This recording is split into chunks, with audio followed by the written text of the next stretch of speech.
Hello and welcome to Style Esports. Today we have a special broadcast bringing to you today. We have two Dark Matter teams, Team Horizon on the blue side versus Team Astral Dragons on the red side. We're already into picking bands. I'm here with my co-caster, True Tabaga. I am Proxio. How are we doing today? What are we feeling about bands? How are you doing, True Tabaga? Feeling pretty good. As you said, both these are Dark Matter teams here in the 1400 ELO bracket. And, a little bit of history between both these teams, right? I believe Astral Dragons knocked out Team Horizon last season in those knockout stages. And also, I believe Akneki, the mid laner for Team Horizon currently, used to be on Astral Dragons. Yes, So yeah. I'm excited. Like, even though it's 1400 ELO, I'm excited to see how things break down. And as you said, both teams are already into that ban phase. Astral Dragons seem to target a variety of roles between the Vladimir, the Nautilus there, but Team Horizon very laser focused on the Yeah. jungle, taking out Warwick and Vi already. Yeah, and we did a little bit of research before this game started, and we saw a large amount of Master Yi games played for the junglers, and for one jungler in particular. And we're gonna have to see if that will be one of the last bans that will be coming out here. But as we saw, we see the Warwick, the Vi, and now we're seeing a Rammus ban. Ooh. So a lot of jungle focus, not really wanting to contest with this jungle for Team Horizon. So they're definitely making sure they can get a really good jungle matchup in this game. And it could be the determining factor after we saw how much, in hovering this Leona, it could be a determining factor for how much Master Yi games we saw one of their players play. I believe it was, do you have any recollection? It is Actrix Gaming. Actrix, yeah. It's Actrix Gaming, and I believe Actrix Gaming is actually the top laner, but still a large amount of Master Yi games. But as we said, these teams do kind of have a history, and their players can switch around. Maybe they're just trying new things, but hopefully they'll bring a good series to us. And there it is. There's a hover for Master Yi. It could potentially be a Master Yi top. I'm not familiar too much with Master Yi top, but it doesn't seem like a bad option to me. What do you think about it, True Tabaga?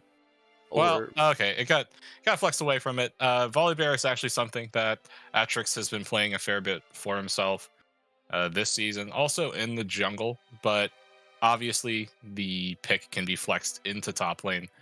So Definitely. I think he's hovering it just to mess around a little, right? Yeah. Look, guys, I left it banned up. one of these most annoying matchups. I banned the Rammus, and now he just locks in the Volibear. But that being said, it could definitely be for him in the top lane because he has a history of playing it.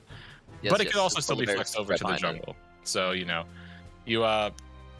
100% certain though where it's going to go, and that's why it's nice as that first pick you can flex it around a little. Astral Dragons, on the other hand, opting to go for the Vex, which has been seeing more support play as the time has gone on, although still obviously capable to be played in the mid lane. Mordekaiser also being a lock-in, being flexible. Akshan. Yeah, lots of new champions and updates right here. So it's a little bit of the battle of new champions. If we see this Akshan get locked in, battle of new champions versus VGUs. So we'll see who has the better VGU at the end of the day, if they could truly get the win, crush it out. But I do like to see the Vex and Mordekaiser pick up here. Vex has been quite powerful, but we are actually seeing the Nocturne. That's going to be more than likely the Volibear top and the Nocturne jungle for the side of Team Horizon.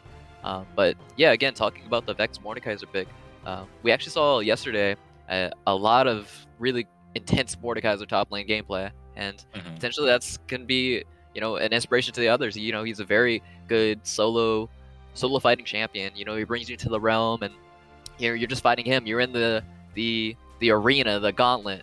So once Mordekaiser brings you into there, is Volibear going to be able to tough him out and actually duel with him? But we'll have to see. And I do again like the Vex for setting up for really good picks, but she does need a little bit of a CC from her teammates, and it is a good counter to potentially this Vayne that just came out to get a extra little bit of damage every time she goes for a tumble.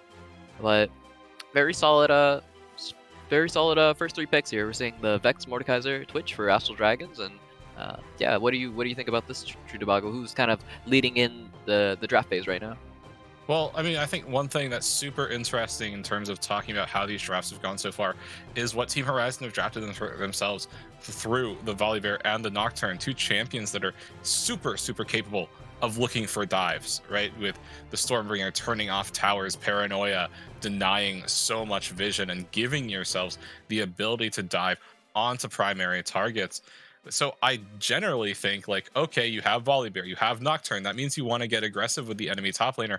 But as you said, Mordekaiser has the Death Realm. He can cast it and make it a 1v1, which can completely make things awry for any potential dive picks, provided he Mm, casts it while Nocturne, or unless Nocturne's not ulting and Volibear is not casting Stormbringer, because they're both unstoppable in that case. But I personally think that's really interesting that they chose to go for the Nocturne into the Mordekaiser in that case, yeah. uh, because that generally seems to me something like you want to pull off, especially with the change to the TP, meaning that you can't pull off early game dives in the bot lane as easily as you used to. Mhm. But then on top of that, the Vayne and the Twitch also being locked in here means that both teams are looking for scaling towards the late game with their 80 carry picks, right? Both of these champions are like, oh, I hit, 3 items and I'm super online. I should be able to start fighting people. But it's a little bit of a mismatch, at least to me, when you draft hyper carries with things that aren't fully capable of keeping them alive early or keeping them protected. So I think in this second pick phase, it's really important to break down and see what both Team Horizon and Astral Dragons want to pick to keep their carries alive. Yeah. And considering the bans between Xin and Morgana, as well as uh, Oriana Yumi and in the Yumi, lineup. like, Yep. yeah, it makes a fair bit of sense to me. Both of those, or all 4 of those picks, can be hard enablers as far as everything is concerned. And whoa, Wow, so much dive. With the hover of Scion, could potentially be a Scion support. We could just be getting just a cheeky hover here. Not sure about the lock-in, but we do see the Hecarim locked in for the side of Astral Dragons, kind mhm. of adding to a little bit.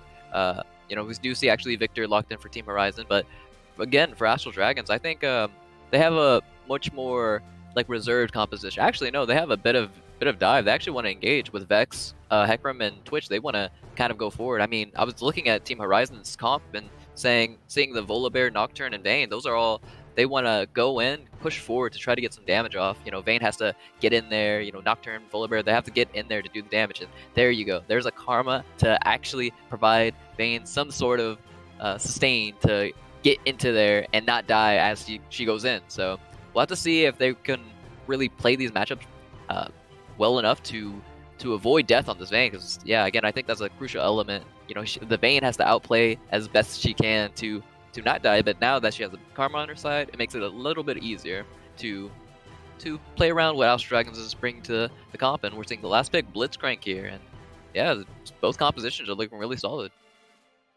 Yeah, I mean, so with Blitzcrank, right, you always want to look for domination in the bot lane through landing your rocket grab, right? You get it onto the Vayne, onto the Karma, and that pretty much means that Twitch is set up for a kill, or a Hecarim also, if he decides to come bot lane. The problem being, right, is that you have to land rocket grab. If a Yep. Blitzcrank misses rocket grab, it's really bad. Like, you you screw yourself out of like easily 1/3 of your mana pool early on.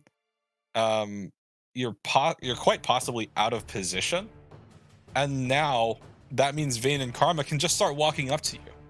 So Yeah. it's a very volatile pick to go for, and it is a bit of a head scratcher to me that Astral Dragons, they opted to ban away other picks that could pull off similar things.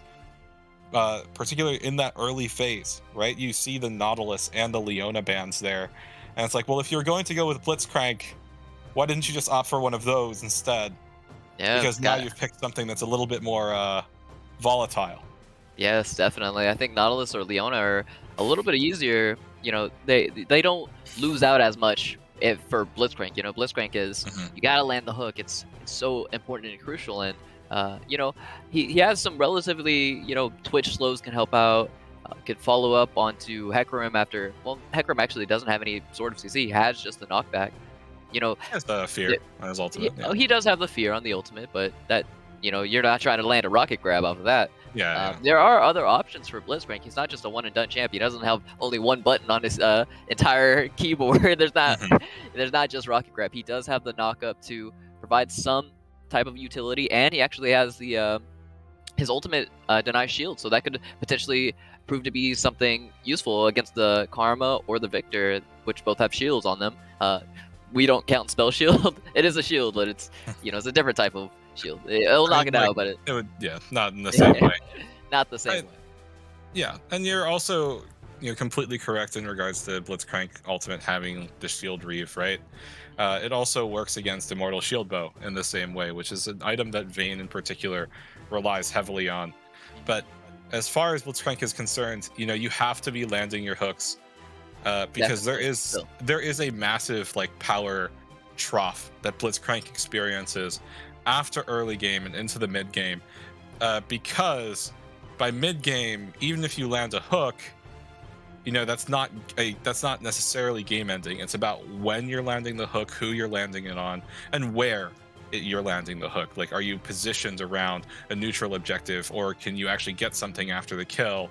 And then late game, then Blitzcrank kind of shoots up in importance again, because as the later you go, the more importance a single pick can mean in the grand scheme of things. But it's really on Jello Von Gelatin here to control the early game by landing his hooks, choosing the opportunities correctly. But looking at these comps as a whole here, to me, it feels like sorry, it feels that Team Horizon have drafted something that feels a bit more like a comprehensive composition. You can see how every single one of these picks wants to work, uh, in the early game, mid game, and then into the late game. Mhm. But for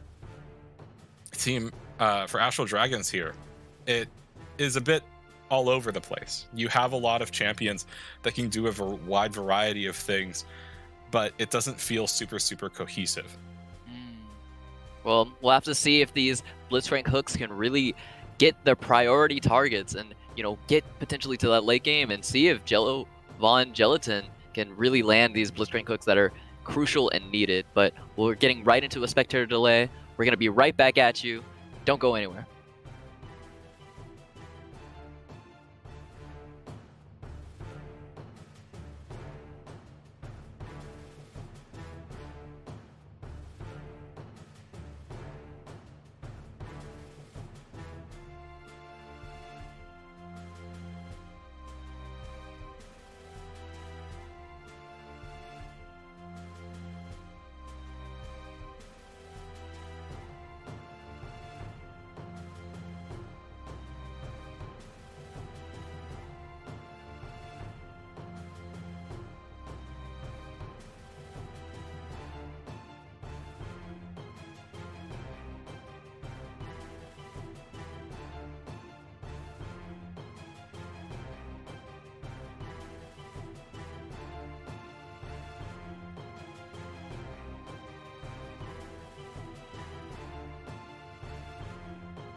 to Summoner's Rift.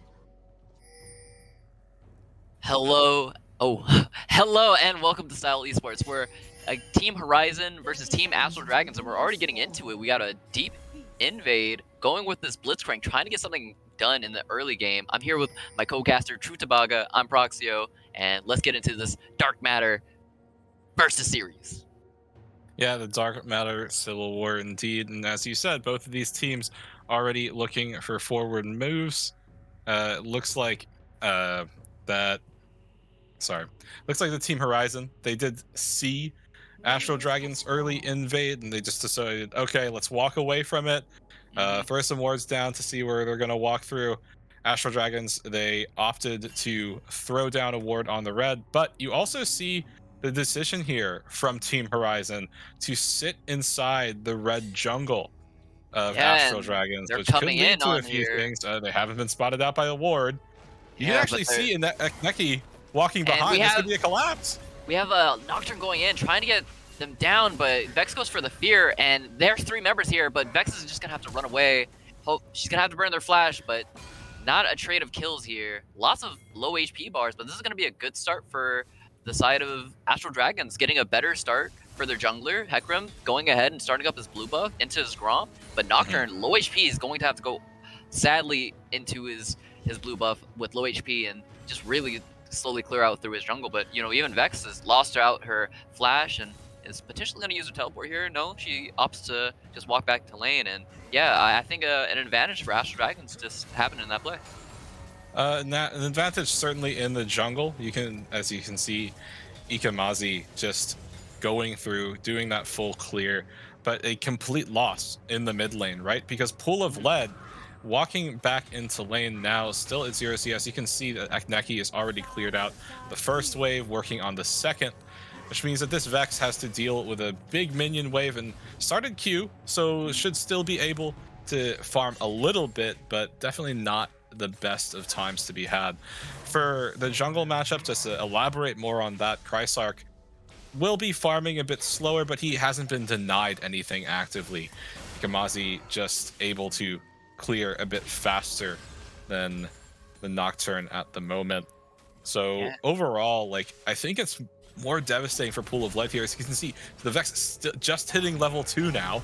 Yeah, and gonna get Ikamazi to come here to mid lane to try to help out this deficit that's going on, but it doesn't look like there's going to be anything coming from it. Victor's aware of Hecarim's schemes, and Hecarim's just going to go sadly back to farming. Whoa. We see a top lane trade here. The Mordekaiser Death Grass forcing out the flash from this Volibear. So, flashes are getting blown in these lanes, and, you know, junglers are going to start looking to where they can go for a potential gank soon.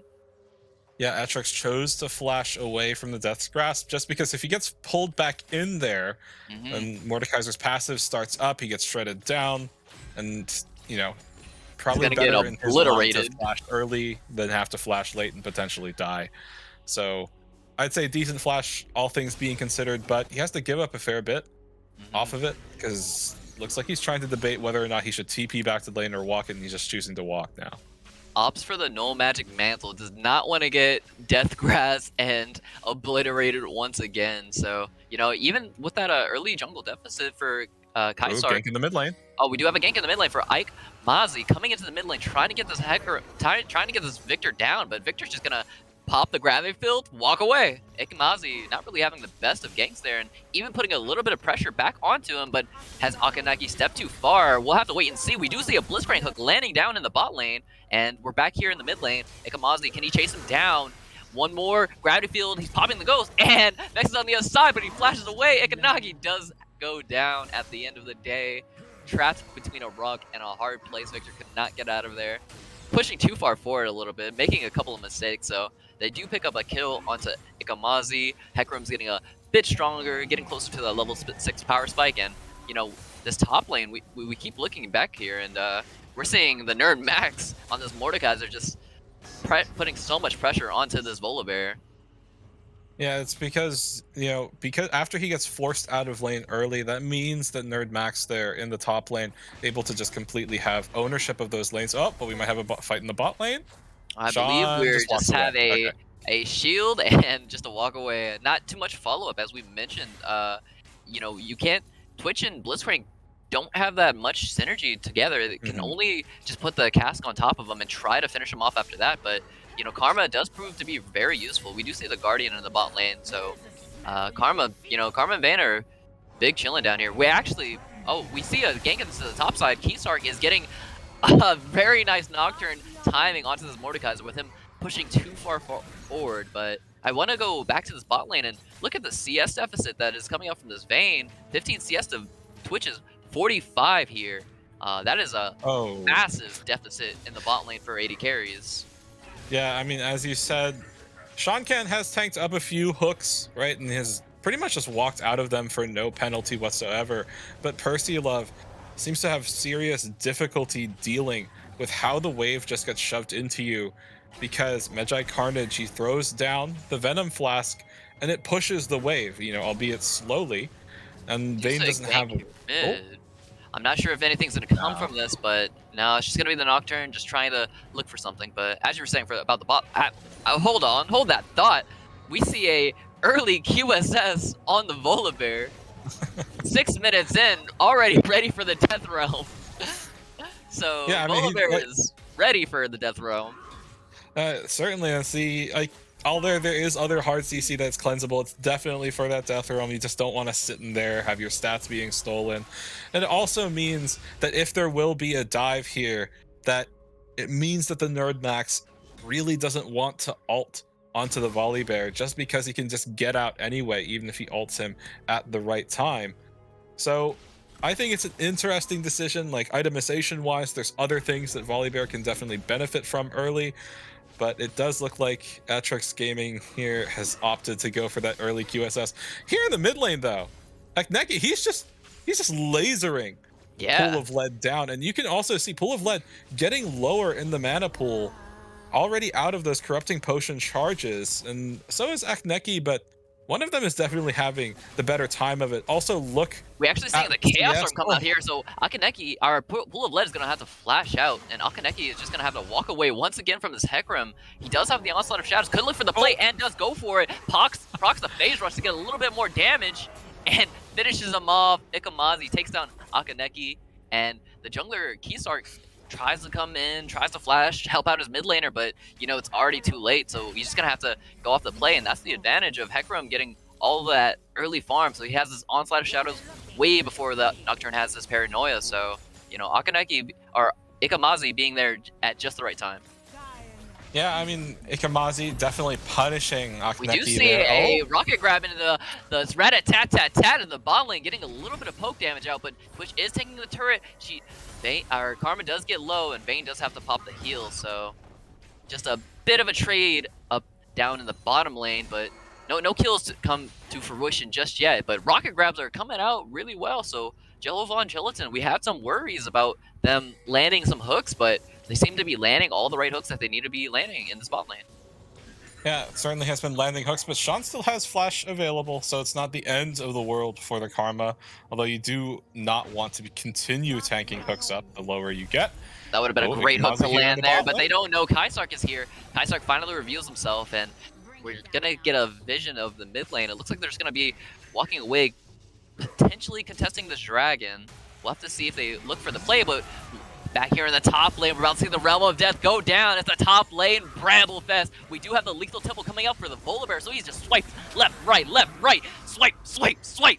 And now they're both in the Death Realm, and after Volibear had all that, oh, I believe he does pop the QSS there. And after, we do see the Nerd Max finally going for the Flash Death Realm. Flash Death's Grass, and take him down. So the Nerd Max takes down Atrix Gaming, even with this lethal tempo and this QSS dissuading him. He still comes in and takes him down. And Ikamazi, you know, just running around through the mid lane, but Paranoia comes out for Kaisark, trying to take him down. He does pop Ghost, trying to run away, but Chaos Storm is taking him down, and I do believe Kaisark gets the shutdown on the Hecarim Paranoia right on time. Kaisark in the right position to take down this Hecarim. Yeah, you know, breaking down how that top lane fight went, it really, Atrix probably felt like he had the advantage going in with the Stormbringer there, but then realized how low on health he was. Oh, Scorch!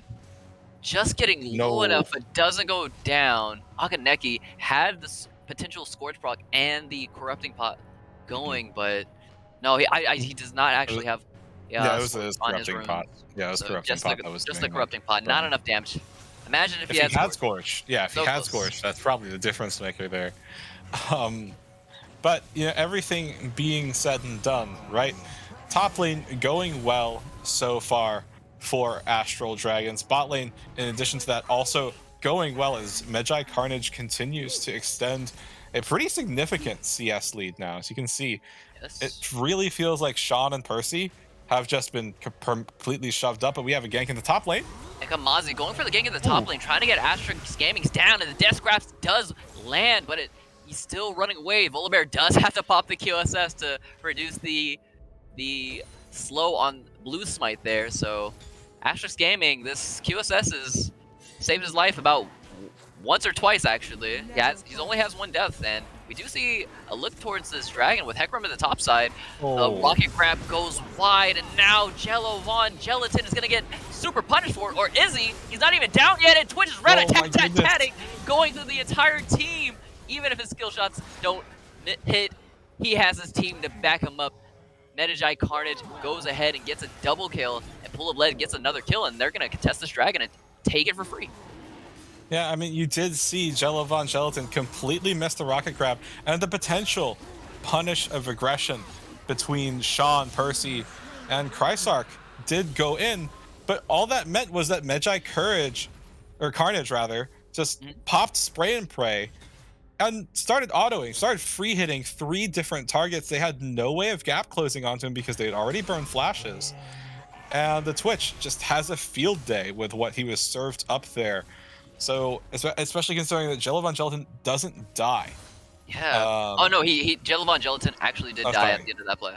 He did die, but he stayed up long enough. There we go. Yeah, and I believe they were focusing, they were tunnel vision too hard on just trying to take down the Blitzcrank, and you know, just miss the rat-a-tat-tat-tat.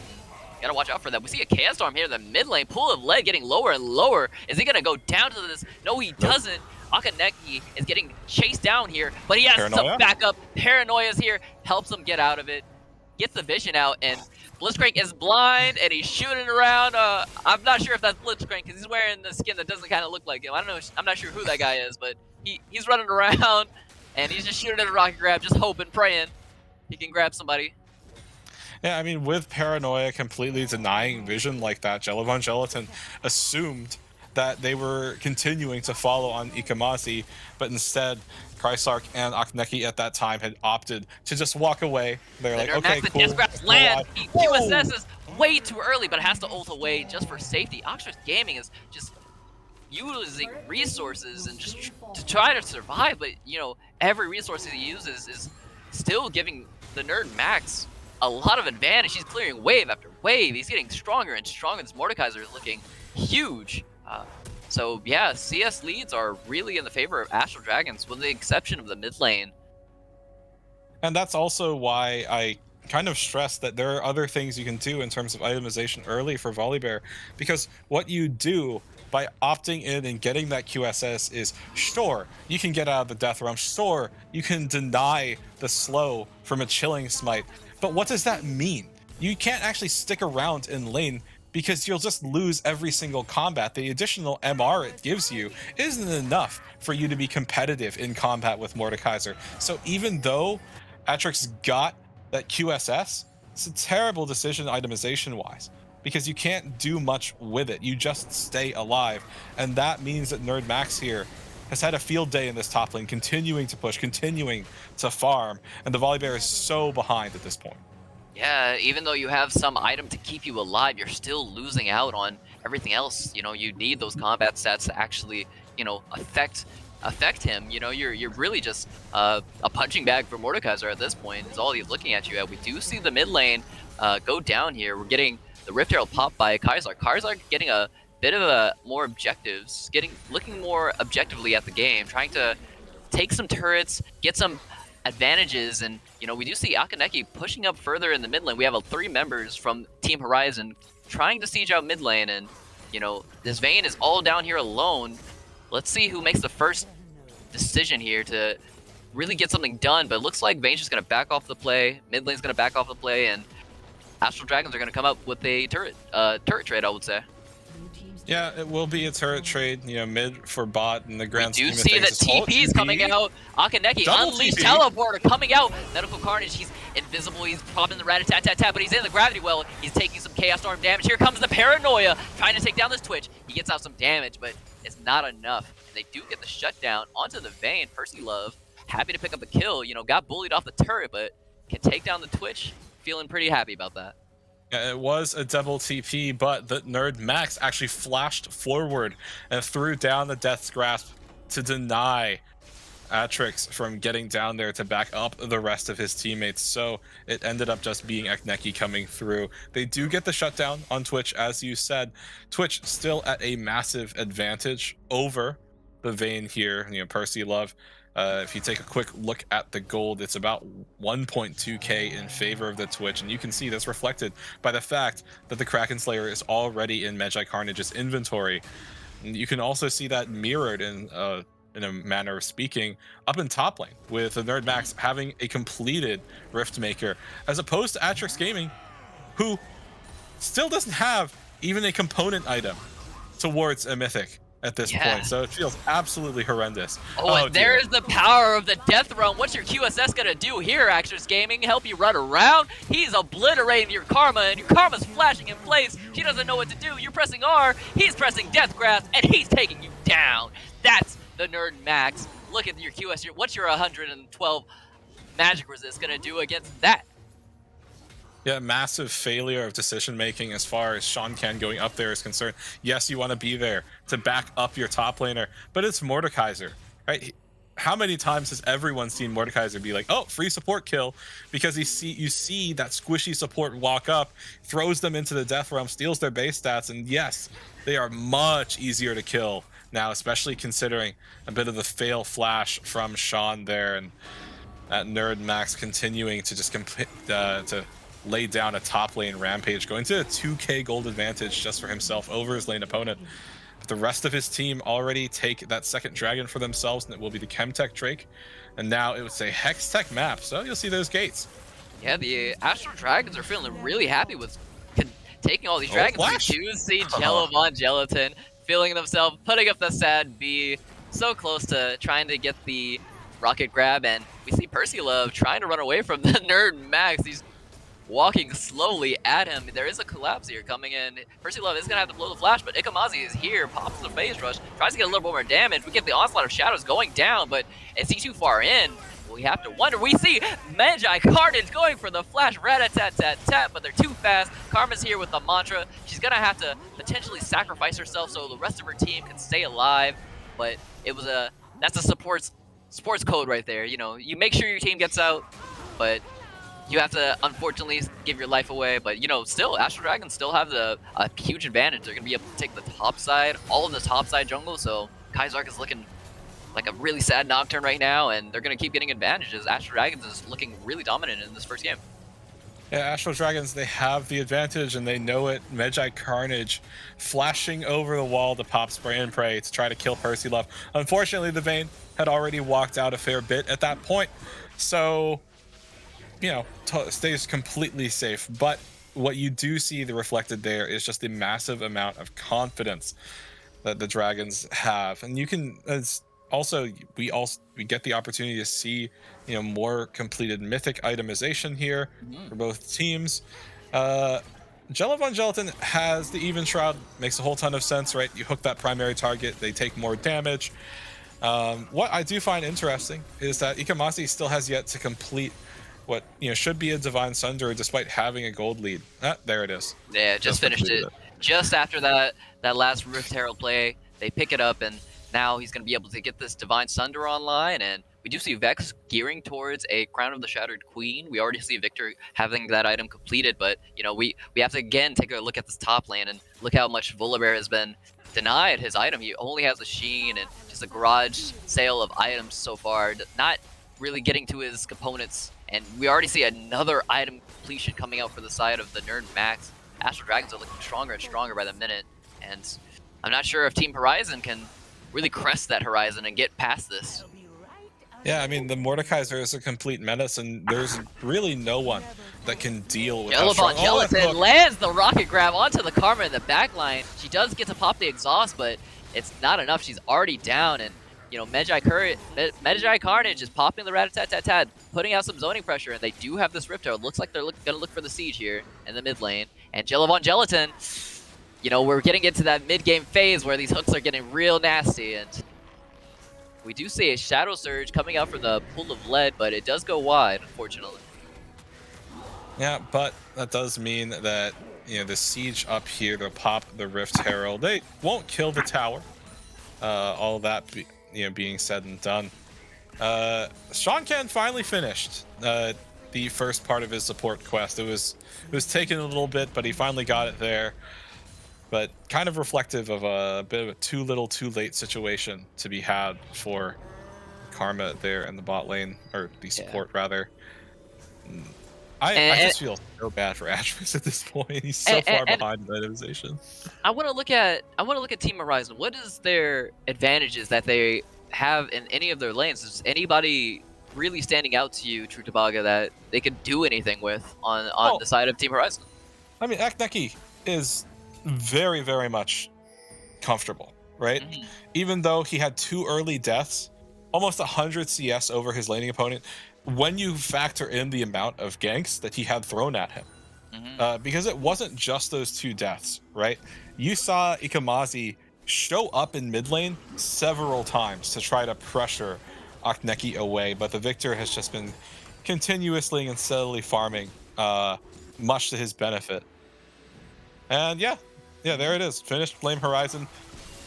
Which is whole Flame Horizon, really... and here's Akneki, Flame Horizoning Medjai Carnage, showing him what's for too. That CS advantage is coming out and getting him some kills. Akneki gets 1 kill and hands his 2nd kill over to the jungler Kaizark, but we did see Pool of Lead tossing out the Shadow Surge at the Grom. Not sure where Vex was aiming that. Maybe a misclick of buttons, but now they have priority over this blue buff, priority over this dragon, and let's see if Team Horizon can make a comeback in this game off of Akaneki's Flame Horizon that they're doing to Pool of Lead.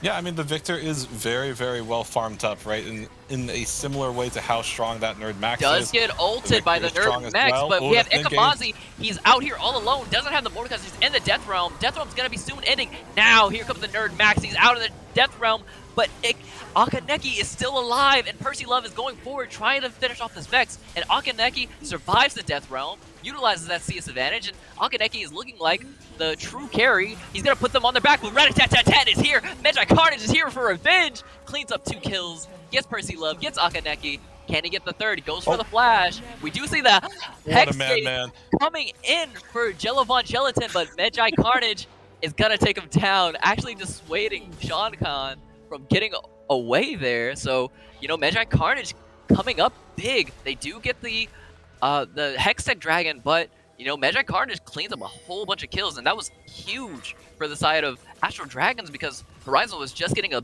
bit of a return back into this game, and now Astral Dragons has kind of just shut that down. Yeah, I mean, Medjai Carnage was really, really upset that he just got surprised by Akneki earlier in the bush. He's the one that's supposed to do the surprising. Yeah, exactly, and that's what he chose to pull off. You see a TP already from Akneki looking for collapse. A bit of a revenge kind of thing going on here between both players. They won't see him. This is Dark Matter at its finest. They just want to get revenge for each time they killed each other, and there's Akneki getting revenge. I killed you, you killed me. I killed you, you killed me, and he gets a double kill for Akneki. But here comes the Nerd Max. He may have TP'd it a little bit too far, and now Kaizark's flashing after him, and he goes down. The Nerd Max TP's way too deep there, and gets shut down. There's 3 kills for the side of Team Horizon. It's looking like it's a little bit of a back and forth tussle, and you know, this Dark Matter teams are having fun with each other now. Yeah, just constant aggression from both of these teams, and it's not paying off very well for Astral Dragons at the moment. They have been punished maybe 3 times in a row at this point. Yeah, now they're looking towards this Baron side. Akneki is just picking up kill after kill, and they're looking towards Baron, but potentially setting up for a pick play here, but no, realizing that they have a lot of gold that they could go potentially spend, sitting on about 1900 gold for Akaneki, but could be collapsed on here. Oh. Jellavon jealous, it doesn't go for the hook. Lets Akaneki escape there. Was alone, could have potentially got this big shutdown, but Akaneki does get back to base, picks up the Shadow Flame, and, you know, Team Horizon's, you know, looking a little bit better after that cataclysmic Magi Carnage flash and rat-a-tat-tat-tat. Yeah, I mean, speaking about the flash in, I'm not 100% certain that Magi Carnage had to flash there. Getting a little bit too hypey doing that, and he ended up paying for it just maybe just a minute later after Akaneki just TPs in alongside of Atrix. That being said, I think that Astral Dragons, they kind of want to slow it down, re-establish control of the game where they should have control. Pool of Lead has not had the greatest of times thus far on the Vex, not really found many ways in with the Shadow Surge. But then in addition to that, the reason why it's so hard to take out Akaneki is because he has the Crown of the Shattered Queen completed already, right? You get that item popped and you take so much less damage even when there are things diving onto you like a Hecarim or like a Mordekaiser that just ults you, and then like you just start kiting away. And after they burn their engage and you get away, it's kind of doomed. Yeah, and Akaneki already it's about 75% damage reduction, and also a cool fact I actually didn't know about was after the safeguard is broken from the Crown of Shattered Queen, you get 28 ability power, and alright, you just broke his shield and he gets a little bit more AP, and he's gonna take you down, Pool of Lead, so a little bit of AP bonus on, you know, whenever you take down the Crown of the Shattered Queen. But yeah, Akaneki is just running over Pool of Lead. Pool of Lead is always in the wrong spot at the wrong time, getting shut down. Shadow Surgers are looking really not the best, and you know, I did actually want to take a look at Actrix Gaming.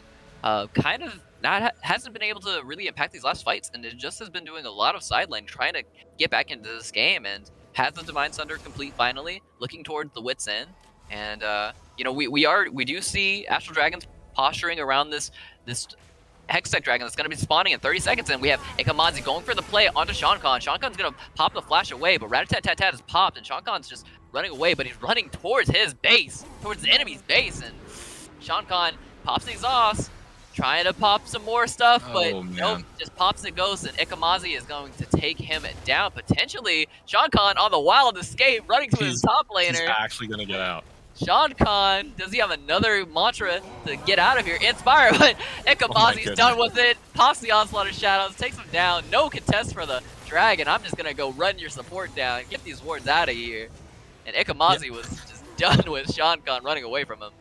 Both teams hard committed to this, like, running around, right? Yeah, Shankan just walked it out, got to top lane, ends up making Atrix pay for his sins, because the entirety of Astral Dragons were like, we want this karma. Dragon spawning? No, we want the karma. No. and there was no response. There was zero response from Horizon as well. They went to defend the karma in addition to that, rather than just shifting focus to the neutral objective, which means that Astral Dragons, it works out for them, right? They get the karma and they get the dragon, which is great for them. That being said, you know, turrets are going down, and it actually means... Oh, Percy. Oh, we see Magi Carnage flashing in again, getting Percy really low, and gets the expunge, takes him down. Rat-a-tat-tat-tat is looking awesome here. Magi Carnage is looking really strong. 3 items completed, Infinity Edge, Kraken Slayer, and the Rune's Hurricane. Magi Carnage is not afraid to flash in on Team Horizon, because what are they going to do? Are they going to fight back? No, we've seen how Team Horizon plays this game. They run away all the time. Volibear, he's buying QSS.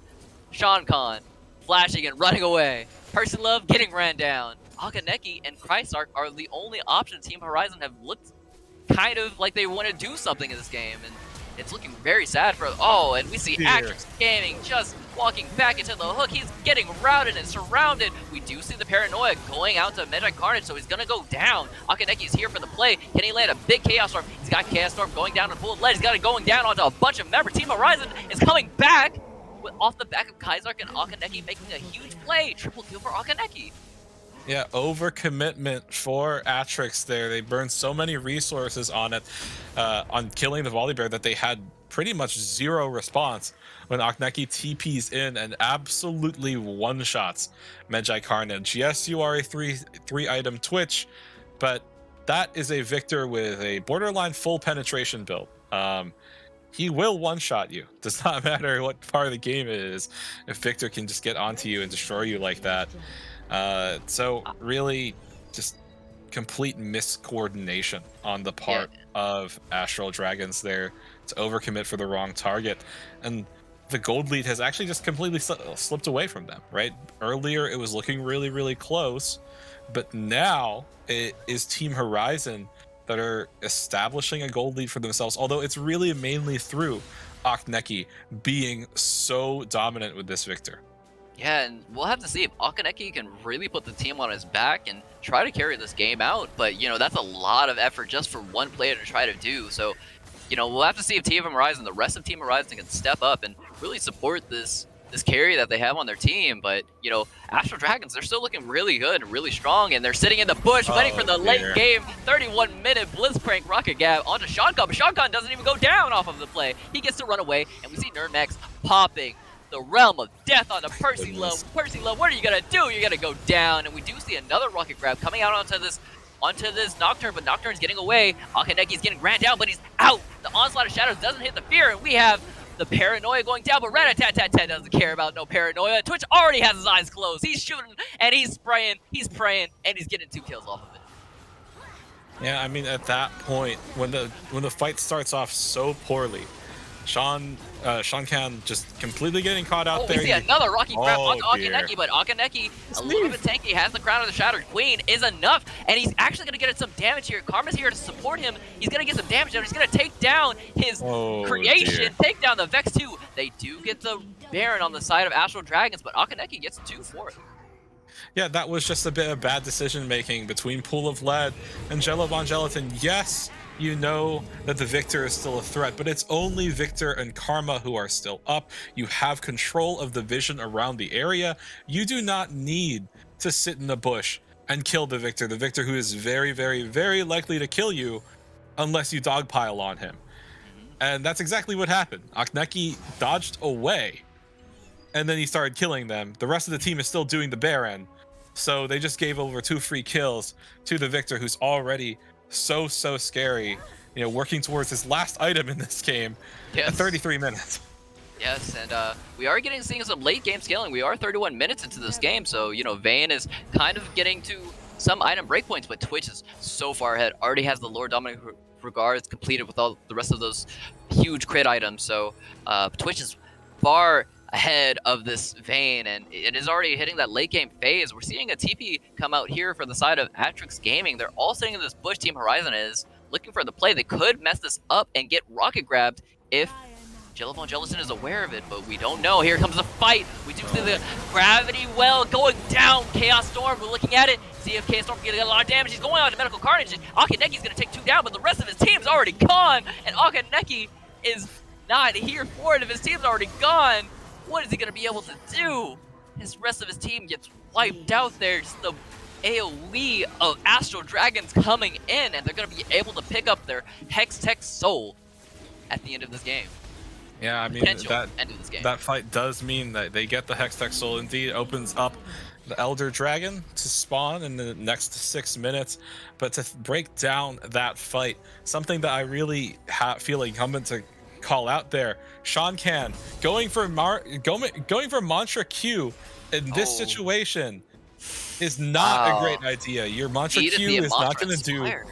Yeah, you need the Inspire to give the shield, to give the movement speed to your carry so they can kite away. Yes, big damage number do go burr, but at this point in the game, you are not going burr. you gotta max out your shielding.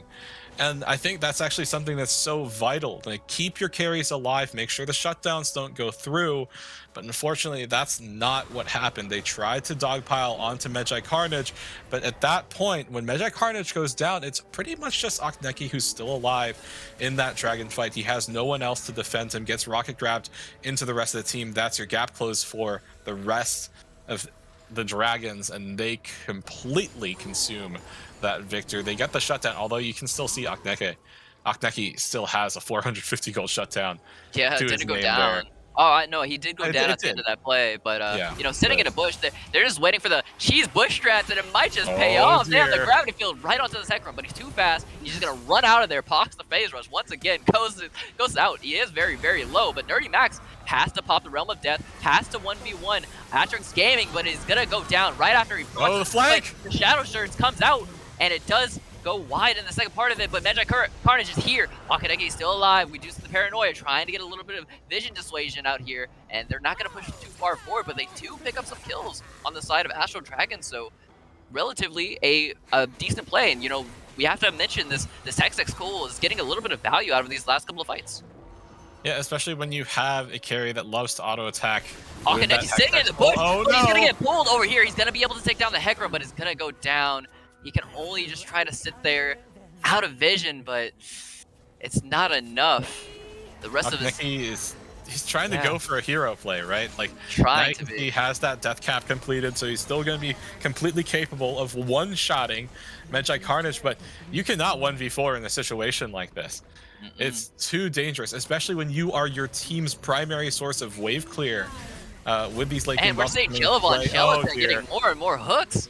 And Sean Khan's getting lower and lower. We're going to see the team come out from the Nerd Max. He does have the shields to potentially survive and does get out back to his base. We're seeing some siege go down here. We see Chillabon Gelatin with the late game 36-minute rocket grab onto an 80 carry. That's what you pick Blitzstring for. You wait till 36 minutes so you can get some rocket grabs and take down the 80 carry. It's always a good feeling when playing Blitzstring and you can just land some nice rocket grabs. Yeah, Akneki is coming up in a couple of seconds here, though, so Astral Dragons, they do have to be careful, but they haven't really started their retreat yet, and the victor is back out onto the map. But he's out here, and he's proccing only just the Crown of the Shattered Queen against Pool of Lead, so Akneki doesn't really have an angle. Is he the engage for his entire team? What is Akneki gonna do? He can't do it all himself. Akneki, he needs his teammates to really help him out here, and they're not doing a good job of that. Victor... Yeah, like that's getting let down. The problem. Like Akneki with the Crown of the Shattered Queen there, right? You punish aggression. You punish people for going in on you. But if the enemy team isn't going in, then the best that Victor has is just throwing out the Death Ray. Oh, Chryslark and Kamazi. Actually, they ran into each other, but they're like, oh, no. Yeah. These are your Krugs. I'll respect you for a little bit longer. We're winning the game. You can have some Krugs. Yeah, but that being said, right, take a look at the timer. Baron coming up in just under 15 seconds now, which means both teams, you know, probably should be getting more vision control down into the area, and you can already see that's what both Nerd Max and Pool of Lead are trying to do, but also Percy Love and Shankan going through their jungle. I don't believe they know that they're kind of walking over wards, and you know their entrances were warded up, but they are not completely standing on vision at the moment. Well, this is what we talked about. Situation. You can see actually Akneki is pushing the bot lane. He still has TP available, so it's fine. Gelatin here is alone, just proccing his, you know, just going ahead and just dissuading them from coming into the Baron at all, and just gonna go ahead and take Baron, essentially get ready to siege this mid, and Akneki is doing what he can, getting some objective bounty, trying to get some gold, but they're walking right into Medjai Carnage. Don't you know they just did Baron, and now they're in your blue side jungle, and Kaisar goes down, walking blind, like he's in Paranoia. He's and Akneki, again, is still pushing, trying to get some advantage in this game. Kind of feeling no way like you can race this. Is trying to race it, but we see Ikamazi actually going back, trying to stop Akneki, but I don't think you win this one, friends. He's talking the Chaos Storm, and now it's a little bit of a base race we got going on here. Can Akneki put the game on its entire back? He actually might pull this off.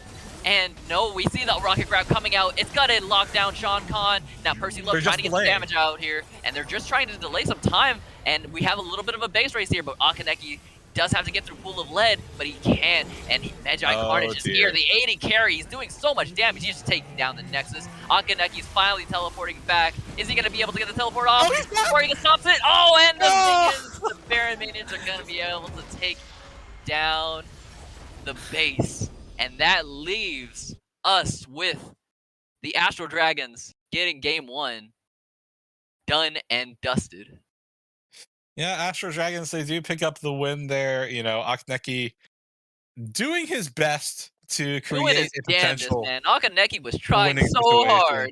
Like, admittedly, right? You think, oh, you're not able to base race a team that has Baron, right? Because they have the Right? enhanced, and then you can see Ikamazi backs, goes right in, and then he gets one shot. Yeah, it gets And wiped. Has then, no magic resist for Akaneki at all. So yeah. Ekram is just yeah. But that being said, right, a valiant effort by Akneki with the victor there, trying to get his team across the finish line. Unfortunately, it did not pay off. Astral Dragons, they just got too big to handle, and Yeah, they will come away with game one win. Yeah, Astral Dragons do get the win in this game, and that was a very convincing win for the Astral Dragons. Magi Carnage, well, I'll say Magi Carnage was playing very well. Jellavon Gelatin landed some crucial hooks, and Nerdmax had a very early advantage. But we saw some misplays from the side of Actress Gaming going for the QSS. Didn't seem to prove all that useful in that game. Wasn't getting ulted. I mean, the nerd Mordecai can make the decision to not ult the same target over and over again, and yeah, we'll have to see what game 2 is going to be able to bring us. We'll see if any drafts change, see if this Victor gets picked or banned again by Akaneki, but we'll definitely be looking at that in the next game. We're going to go to a short break and get right back at it with you.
Hello and welcome to Style Esports. We have, oh, god damn it!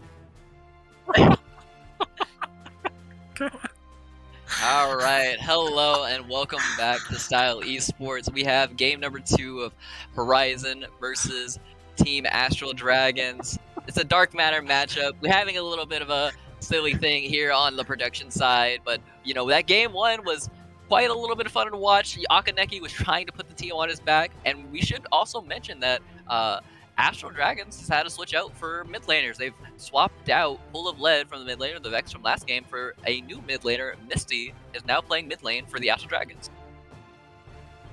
What do you think about it, Shutabaga? What's going on through your mind? Was Full of Lead really, they needed to swap Full of Lead out? What are you thinking? Well, Pool of Lead seemed to be struggling a little bit with the Vex since the Victor matchup there. So perhaps, swap Misty out or swap Pool of Lead out, put Misty in, change things up a little, and you'll have a. And this is the winning team, by the way, that opted to do this, right? This is Yes. Astral Dragons. Mhm. But maybe if you they'll feel like, okay, maybe we can swap things up, throw Akaneki off of his game, and we can have a more solid win for game 2. Mhm. Because not counting mid lane, it felt like Astral Dragons were able to find pretty consistent domination especially in bot and top lane for themselves. So perhaps they're like, okay, let's switch things up mid, and that should be it.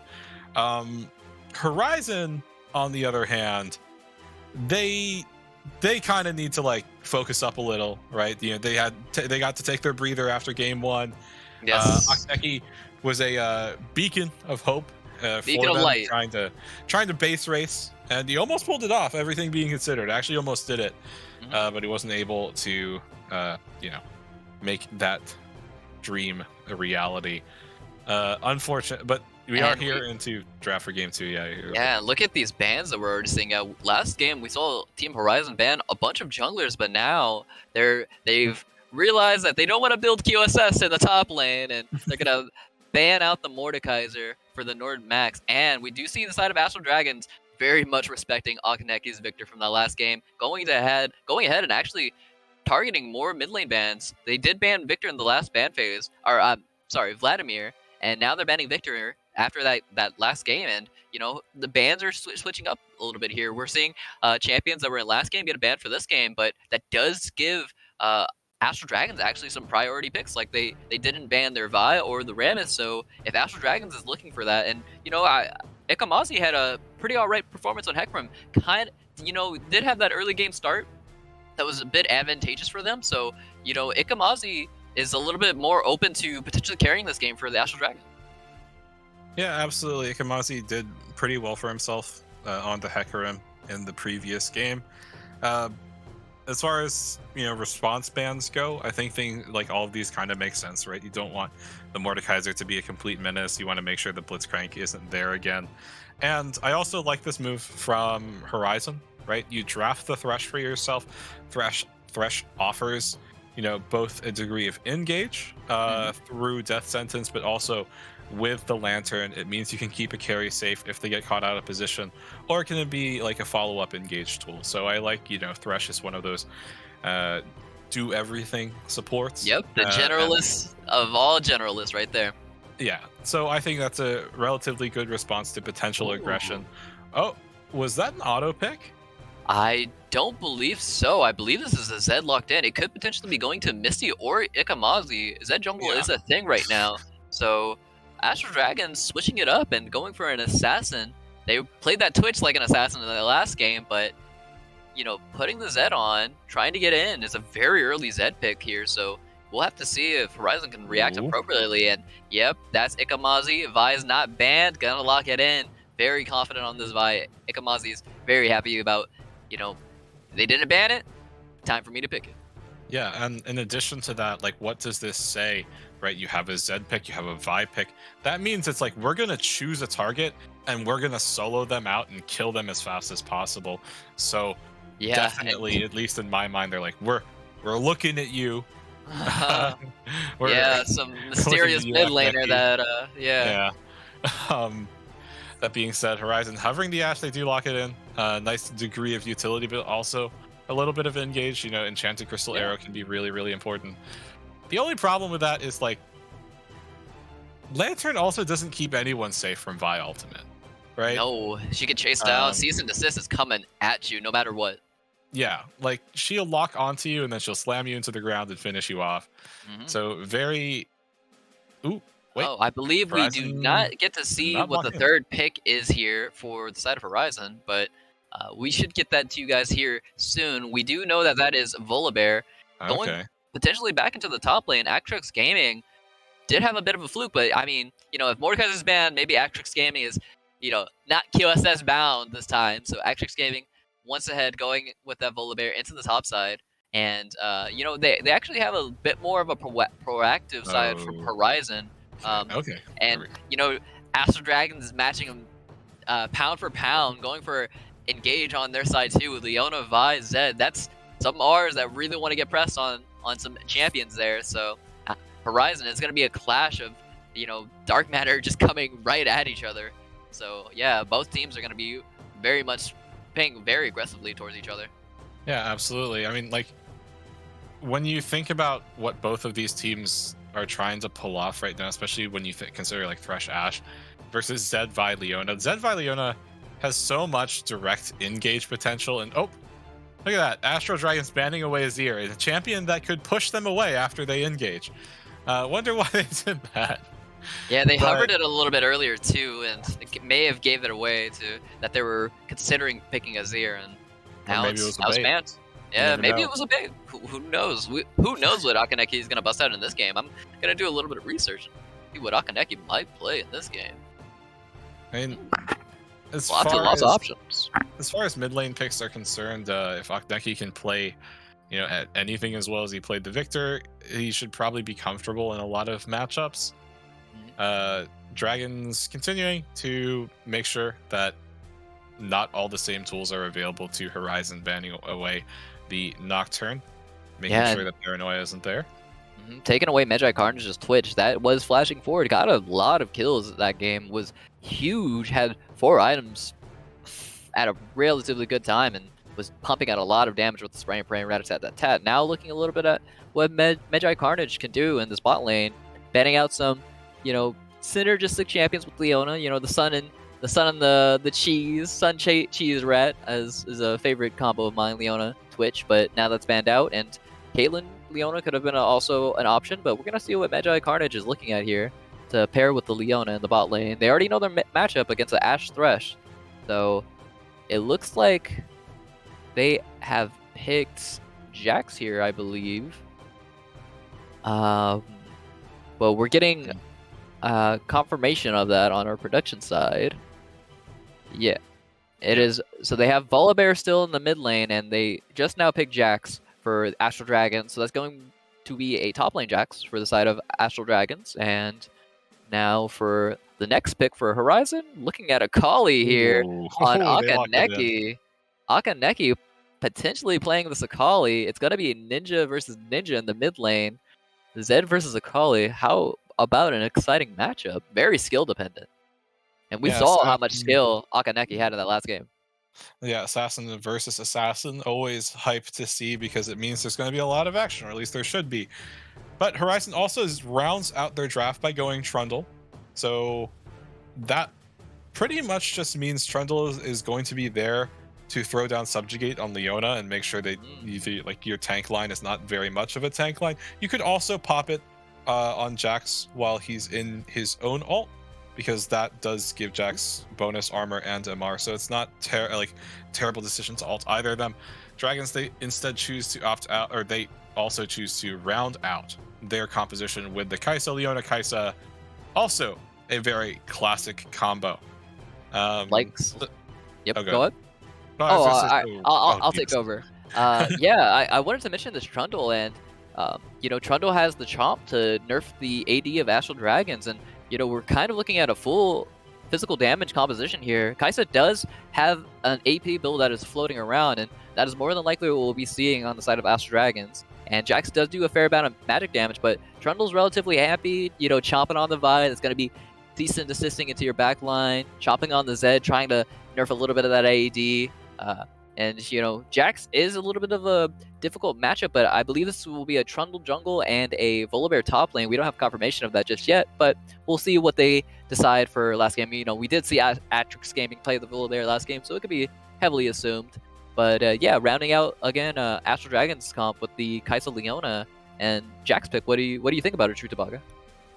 So Jax should be a relatively decent matchup against Volibear because a lot of Volibear's damage is auto attack based, and Counter Strike means that Jax denies a lot of that. Even when Volibear calls the lightning down, right? Even like for the strike, Counter Strike reduces AoE damage against Jax by I think roughly around 20%. So there's a lot that Jax can bring to the table that Volibear isn't very happy to have, especially now that Jax goes for that lethal tempo to stack along with his own passive attack speed gain. So Jax, I've seen completely smash matchups early on in the season. It's really dependent on the player. Like, are you willing to play aggressively? Are you like, do you know how to use Counter Strike properly to dodge things out? But as far as that top lane matchup is concerned, I really like Jax versus Volibear. But otherwise, like for the rest of the game, I think you made a really good point, right? Trundle chomping down on targets like Zed and Vi can really reduce their ability to get a priority kill as fast as possible. And that makes me really want to go again, take out those, you know, they're talking about these priority picks with the Zed and the Vi, but you know, we have to look back at Akaneki after playing that Victor, now going to be transitioning into this Akali. I'm so curious on how they're going to be able to play this game. Are they going to be looking for priority picks onto this Kaisa, trying to win the 1v1 to get the Zed? How's Akaneki really going to play this game out, do you think, True Tabaga? Well, as far as that's concerned, I think that Akaneki, like the composition itself seems a bit more crafted towards enabling him, right? You have Thresh, who is a bit more of a do everything support, has a lot of things that are versatile, can be a bit more of a frontliner, can keep the carries alive. You have Ashe, who no matter how many times you kill Ashe, she'll always have the additional utility of Enchanted Crystal Arrow, being able to stun a target with a big AoE slow around it can also be really, really important to enable an Akali carry. Volibear, we've already seen as a known quantity, but this time doesn't have to rush for QSS, so Atrix won't be, you know, who knows? He shouldn't be in as rough of a spot. Could build the QSS because he's worried about the Counter Strike. Who knows what Atrix Gaming is thinking in that Volibear head of his. The Master Yi player is playing Volibear in the top lane.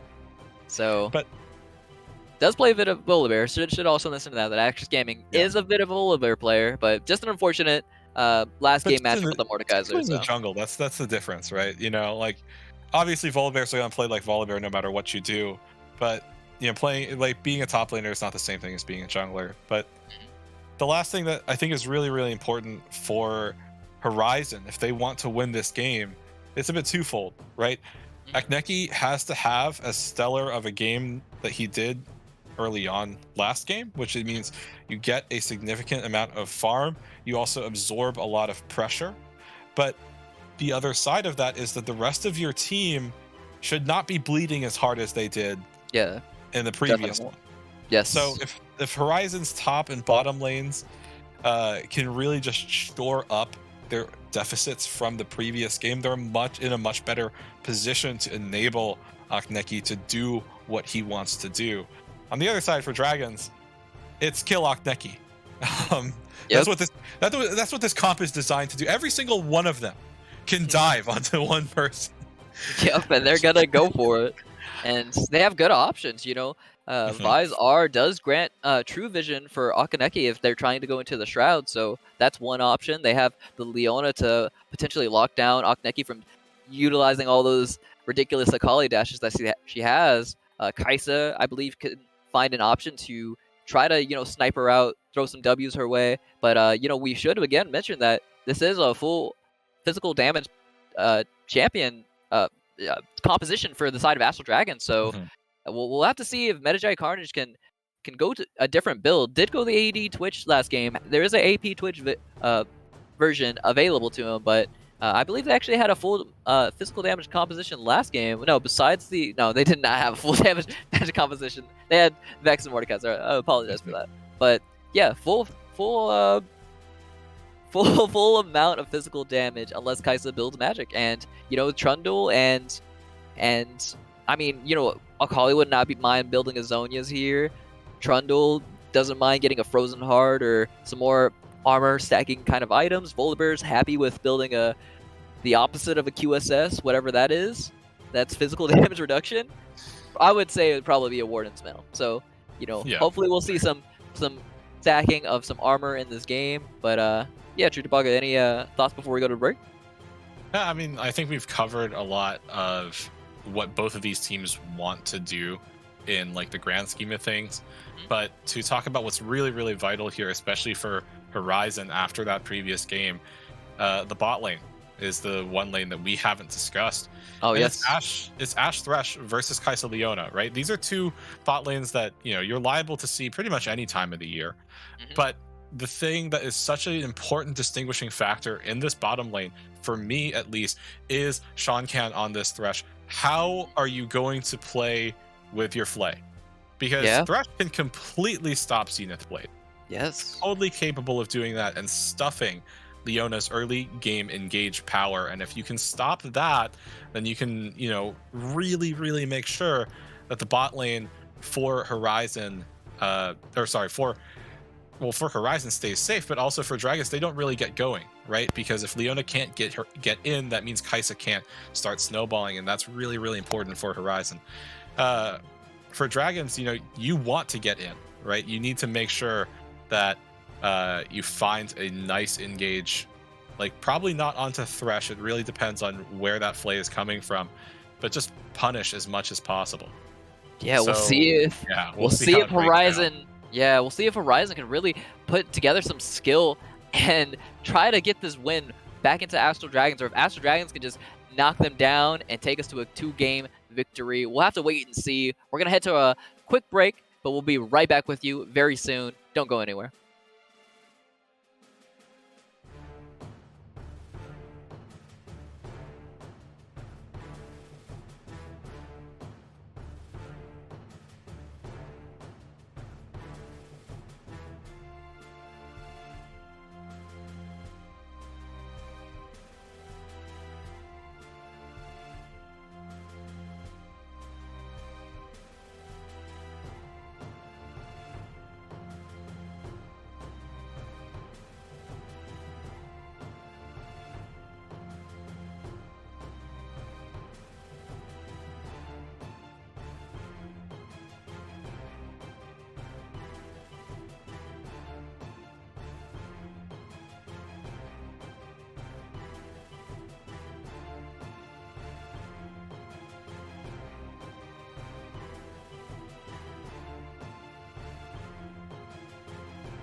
to Summoner's Rift.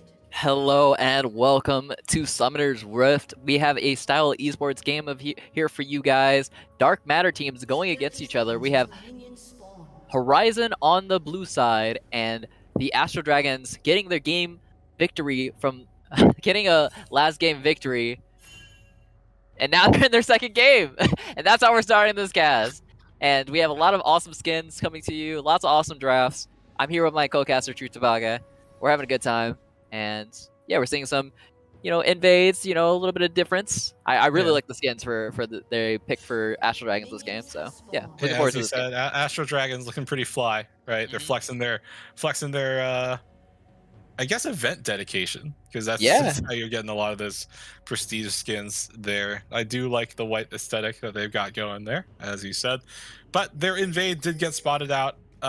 Like, just to break down that particular move that they've done 2 games in a row now, I don't like the angle from which they invade, like through the river. You should probably go through the bot lane, because otherwise you're gonna get spotted out like every single time, and that's kind of what's happened so far.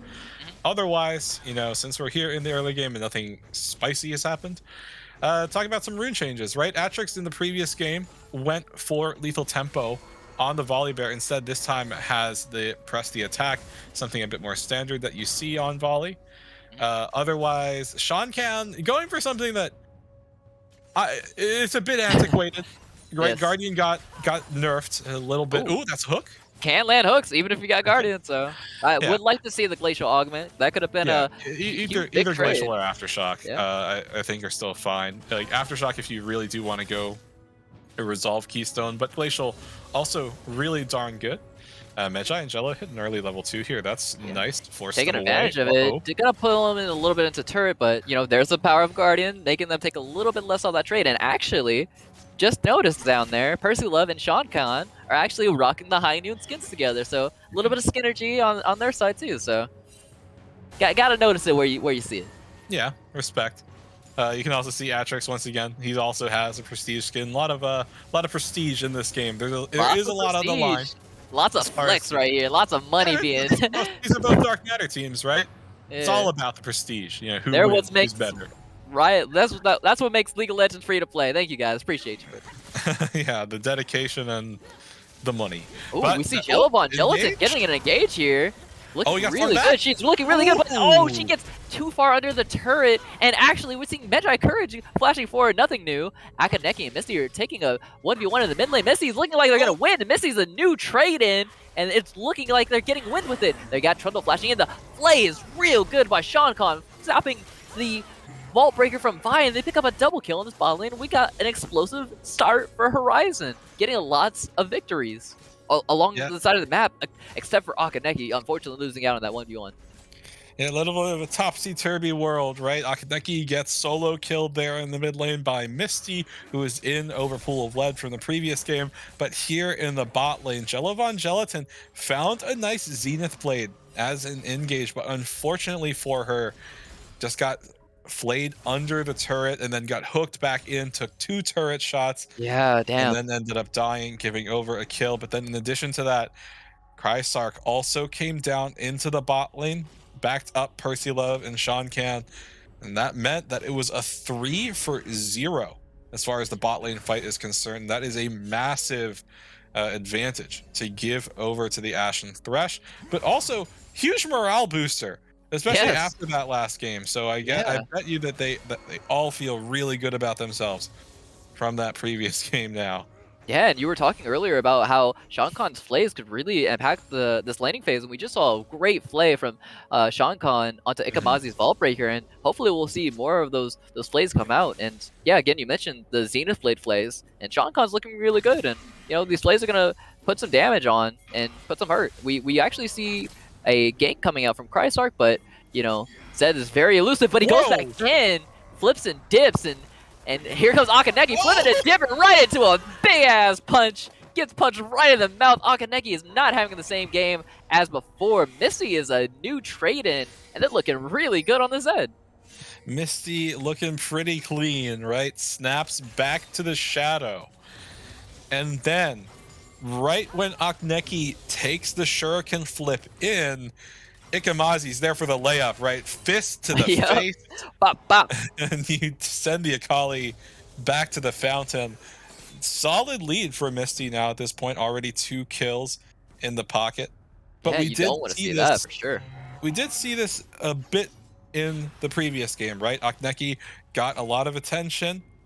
Also went down early 2 kills. But the key difference between those two things, though, is that Misty is also farming better Yes. than Akneki is at the moment. So good moves for Astral Dragons so far in the mid lane. But And we we got a fight see breaking a out top. gank up here from Nerd Max. So you see Atrix Gaming using the flash early. Gonna have to use the Stormbringer to escape. Pops the E from Volibear too to give himself a little bit of shield, but the fight's already over. So Atrix Gaming, flash, ulti down, all for Nerd Max's flash. I'd say that's a worth call. We have to actually take a look at this top. Oh, that was a very close hook. This top side of all the vision that Astral Dragons has in their top side. Definitely having an idea where Kaisark is. They're going back for another engage. Atrix Gaming, you just used your flash, you just used your Stormbringer to escape, and Fi's still waiting in the bush, and you're going down. Atrix Gaming having a similar game to game number 1. Not buying QSS, but still struggling all the same. Yeah, I mean, like, that's one of those moments where you're playing top lane, and you're like, this guy's still here? Yeah. What the heck? And unfortunately for Atrix Gaming, yeah, also, once again, at a deficit like the previous game, Misty will not actually see Kaisark there. And Might Misty be is going punished. for a bit of a trade. Akaneki's here, though. This could be the 1v1 that we were looking for. Bot lane's walking Akaneki, up.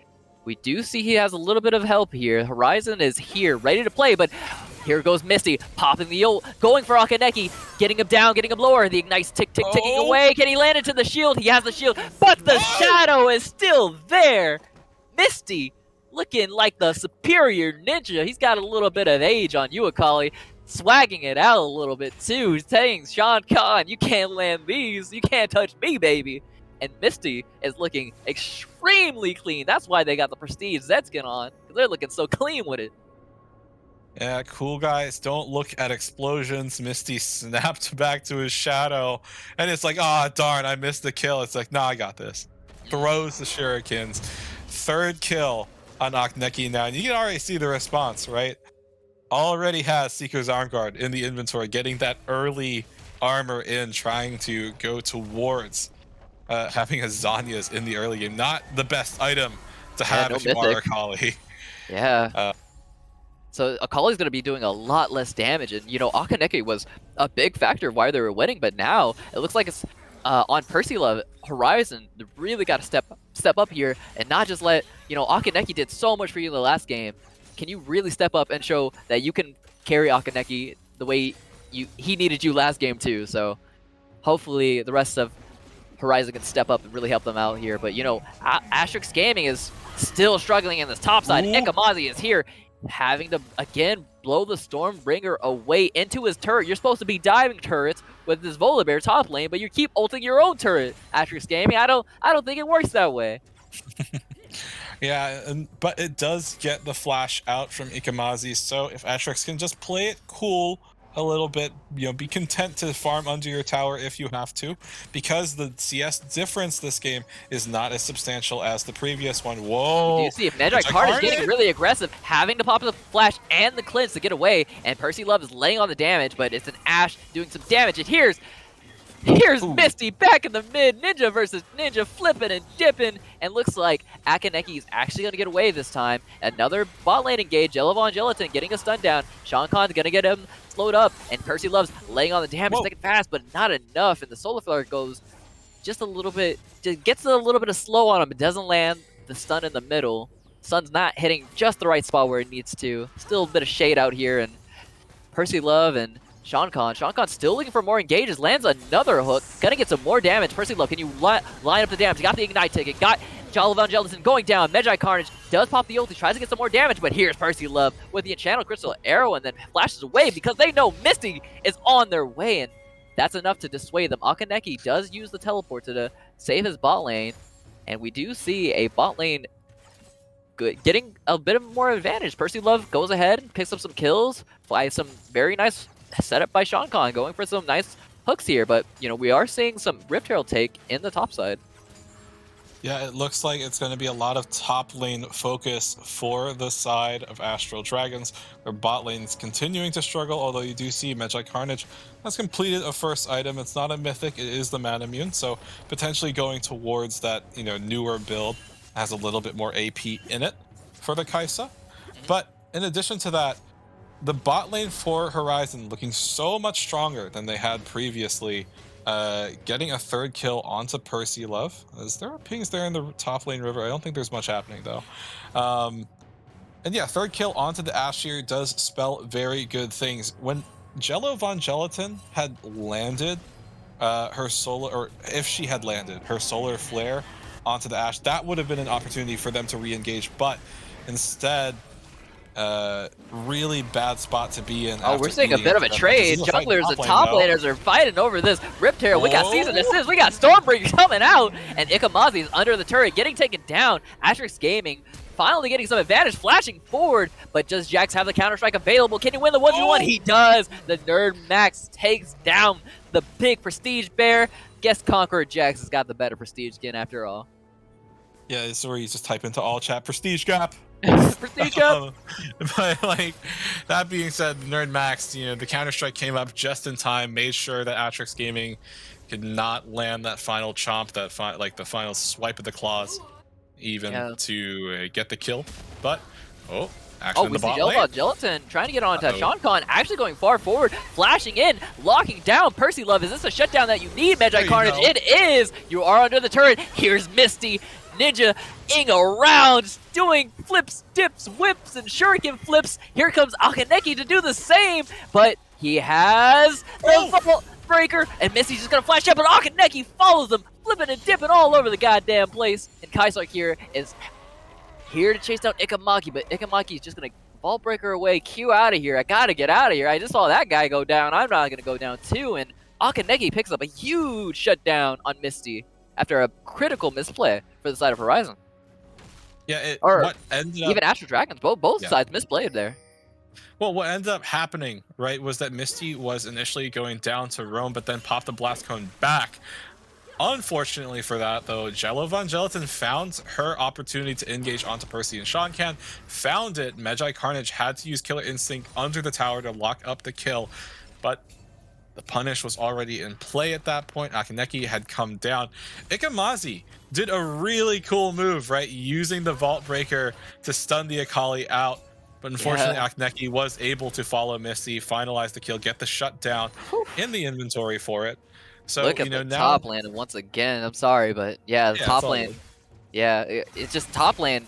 It's still, we're seeing Atrix Gaming get again behind, and Magi is running around similar from that Karma last game, but they do have Ikamazi here going in, trying to save his bot laner, but at what cost? You're just going to go down for yourself, and I guess you did save Magi, but you're going to lose Dragon priority here. You just lost your way to smite and potentially steal that, but doesn't look like Horizon's going to look for it because they do know that Misty is in the area, and they finally see him, Cryarch. And Sean Khan looking at Misty, but Jello Von Gelatin's here, going for the lockdown, getting Cryarch down and taking their smite down. Here's Akaneki, though, going into the Shroud, is just a little bit out, dashing and flipping, trying to get out of here. But Jello Von Gelatin's here for the lockdown. Percy Love's getting a little bit of damage down. Here goes Sean Khan with some damage. Misty does have a shadow just to escape. 2 shadows, by the way. Zed always got another shadow up just to get out of there, and it looks like Astral Dragons actually can take an advantage in that play. Yeah, Astral Dragons come away from that with 2 kills. They don't lose anyone for that fight, and I think that's partially off the back of, I don't think that Horizon were prepared. They were a bit surprised. Yeah, Sean Khan and Kaisark were trying to pick him, trying to pick Misty, but they couldn't. Yeah, Jello Von Gelatin just went over the wall and instantly threw the solar flare down, but then in addition to that, Magi Carnage used Killer Instinct to get right into it. And then when Akaneki does go over, tried to get something down, but ends up eating CC. We see the Enchanted Crystal arrow onto the Vi. It's stunning for a bit of time, but they don't have anybody really in the area to follow up on it. But, Percy Love was seeing if they could make the pick on the Vi, but it's a little bit of a... we're not here to follow up, guys. It's like, we can make this pick, but nobody's in the area to pick the pick, personally. So, Maybe think should have the said other that in thing- Trust. Yeah. Other thing they were hoping for was the AoE from the Enchanted Crystal Arrow would also hit the dragon and proc the dragon and give you a bit more of an extended period to get something done. Unfortunately, that doesn't happen because Jellavon Gelatin was also there to back up her jungler. Yep. But and that does mean that Astral Dragons, they are actually having the inside track to an early game dragon. Here. This would be the second dragon of the game. They did get a Hextech Soul, or Hextech Ocean. Dragon, and now we have the Ocean Soul going down. Oceans are going to bring more life to this game. We're going to get more bushes, some more vision outplays, and I guess Percy Love will be happy to pop the Hawk Shot to get some vision through these bushes, but we'll see how Ocean plays a factor in this game.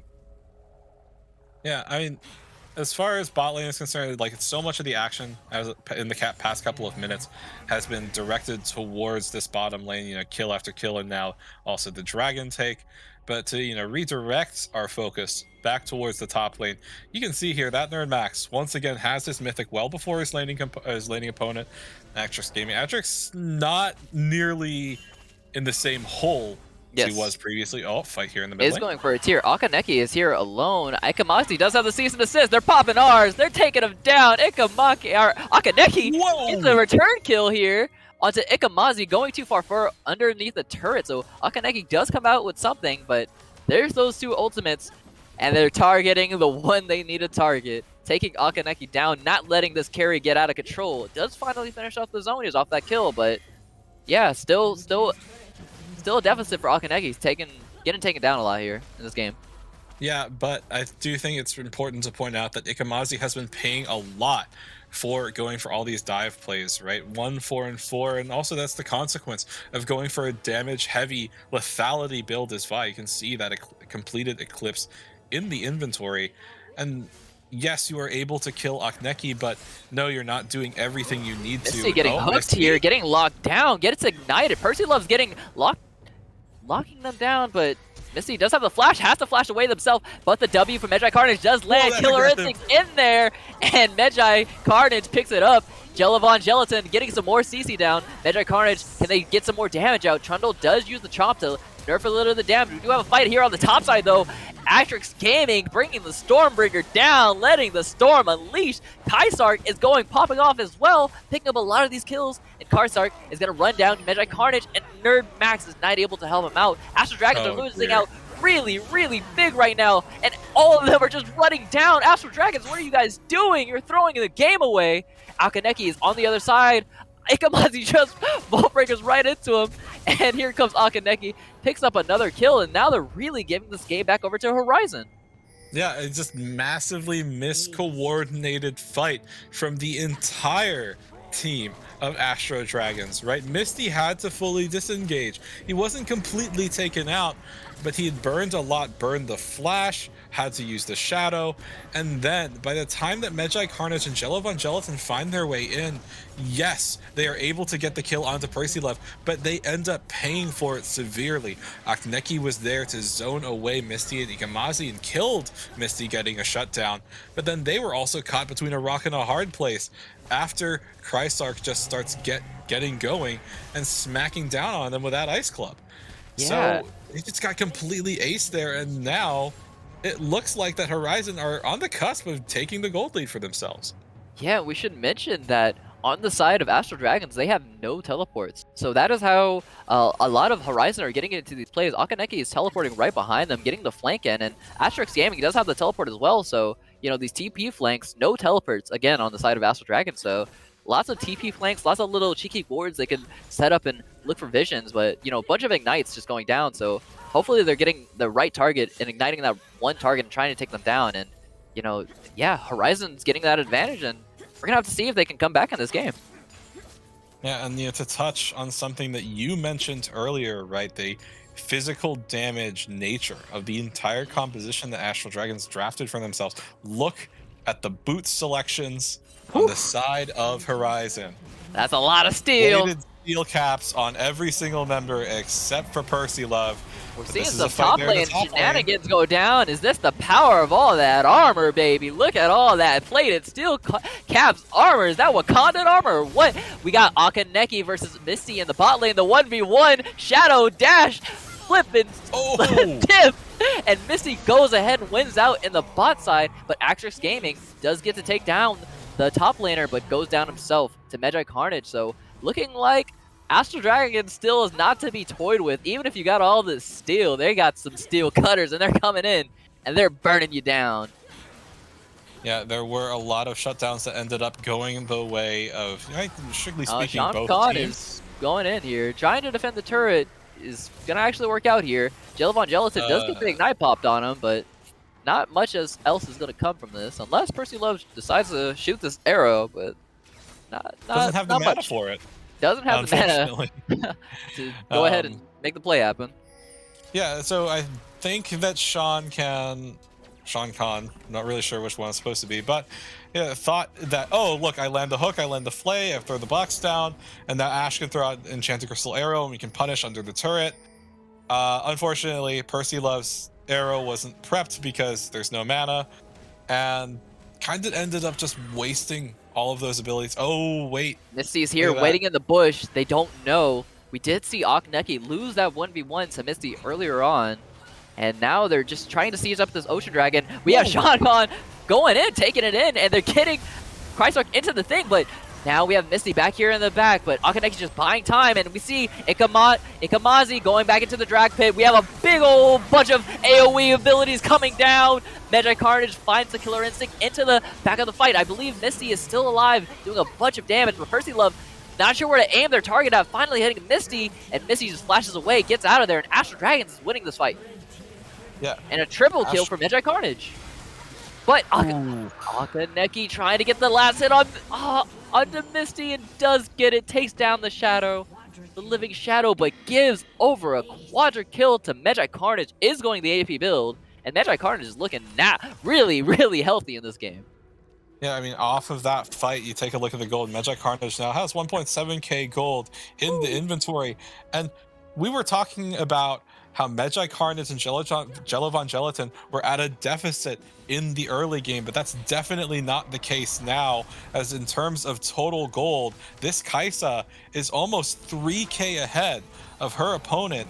And the Kaisa with this AP build is going to do a ridiculous amount of damage, especially after getting those 4 kills into Magi Carnage's pocket. And at this point, like, the reason why at least I feel like Horizon loses that fight is because they committed too many resources while they weren't fully ready. You saw Sean and Chrysark just go into the pit with the death sentence. Yes, you can do that, but you didn't CC an enemy champion by doing so, which means Thresh doesn't have death sentence for the fight. They got really hard punished because of that overcommitment. We see Astral Dragons trying to make a little pick on this blue side, but just taking a little bit of control over this blue side, getting control over the Baron as well. We do see Misty and Akneki just 1v1ing it out in this bot lane, and Akneki has not been able to win a lot of these 1v1s, but it's going to go ahead and go take it again. The fights are going on. We have perfect execution. You have Living Shadow coming out, and Misty doing so much damage can just lay on the ignite, and Akaneki has to retreat and flee. Get out of here. That ninja's too scary. He's learned too much about the Shadow technique. So, you know, Master Splinter is winning this game, or not Master Splinter. What's his name? Master Shredder. There you go. Shredder is going ahead and really laying on the hurt onto this poor little ninja turtle we have in the bot lane. All right, yeah, Akaneki in the bot lane. Yeah. And one thing that, I think is a really important distinction, right, is you think, oh, well, Akneki has TP, so it's fine to sit in the bottom and try to answer Misty. And yes, you would be right about that most of the time, but look at where the ward coverage is for Akneki's team. There's nowhere that Akali can look to TP for a flank in a team fight, which means that TP is effectively neutralized. There's no, like, awkward angle that Akali can look for to punish, which means that Akneki was just really locked in bottom lane there, same as Misty, and was forced to expend the flash after not finding the opportunity for a 1v1 kill. And you can also see that reflected because look at the itemization. All that Akneki has is Azanya's. Not even done Mythic yet. Yeah, and again, Misty is sitting on, the Lord Dominic's Regards, Eclipse, going ahead, getting back to base, getting the Caulfield Warhammer finished up. And yeah, Misty has been feeling really good playing Zed this game, but, as the longer this game on, the more that armor gets built up, and eventually Akaneki will get to a mythic soon enough, going to potentially pick up this proto belt soon enough, and maybe after that can win the 1v1s. But Ikamazi's picking out Sean Khan, something similar we've seen. Cease and Desist is coming out. Magi Carnage is they're locking down, using 3 ultimates for the support, but taking them down, taking out their source of vision, their source of teleports are down now.